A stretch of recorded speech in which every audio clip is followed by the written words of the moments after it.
What is the aim of this video?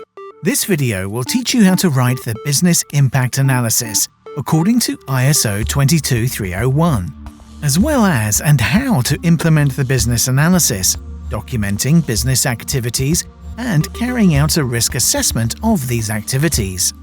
Here is a business impact analysis template that we have prepared to help you document each business activity. We are going to guide you through how to complete this document. The theory is that in order to draw up your business continuity strategy, you need to be aware of the business activities operated by your organization. Some activities may be relatively unimportant.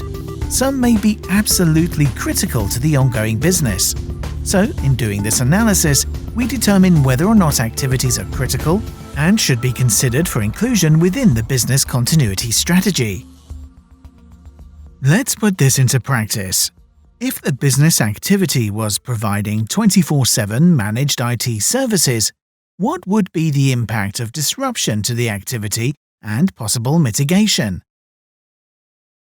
Possible impact: serious disruption to core service provision, payment of breach of SLA penalties to clients, possible loss of contracts. What is the maximum tolerable period of disruption? 1 hour. Remember, this company provides managed IT services to its customers, so it is absolutely critical to offer these services on a continual basis. The recovery time objective. Note, this is the time within which we want to restore the activity to a tolerable level.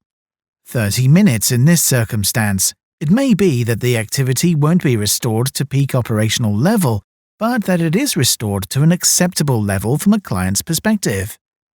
The priority for recovery. In this case, on a scale of 1 to 5, the priority for recovery would be a 5.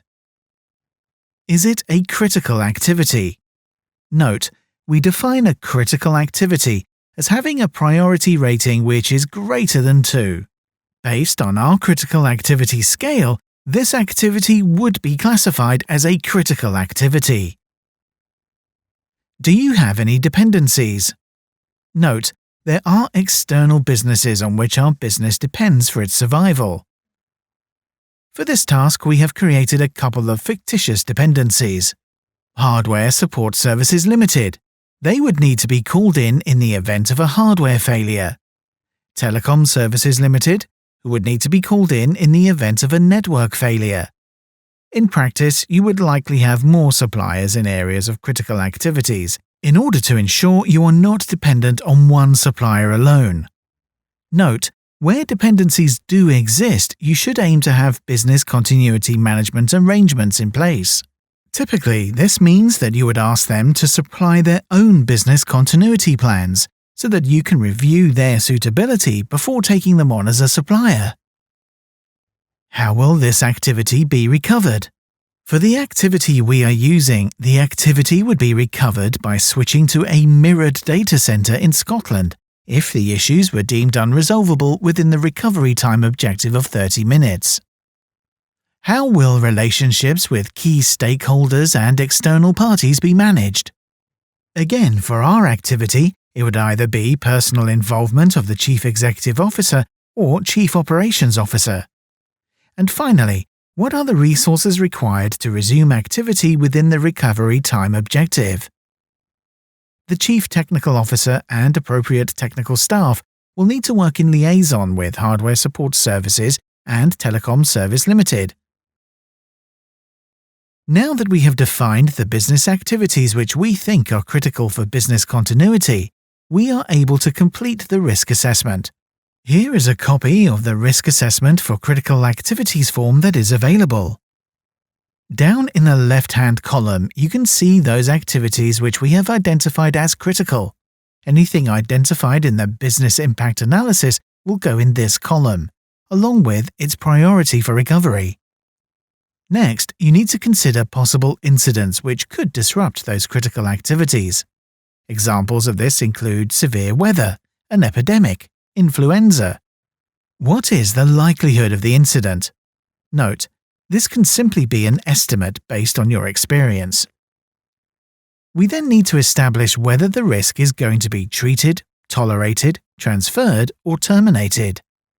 Note: tolerated means that it will be accepted and no action is taken other than to acknowledge it is there. To treat it means a particular source of action will be created in order to mitigate the risk as far as possible. Transfer means that it will be handled by a third party, outsourced or insured. Terminated means it is a high risk and we will need to end the activity. Finally, we must identify what the proposed risk treatment would be for each of those identified risks. We hope you found this video useful. If you require any further assistance, then please contact the QMS technical team on 01603 630 345 or email isosupport@qmsuk.com.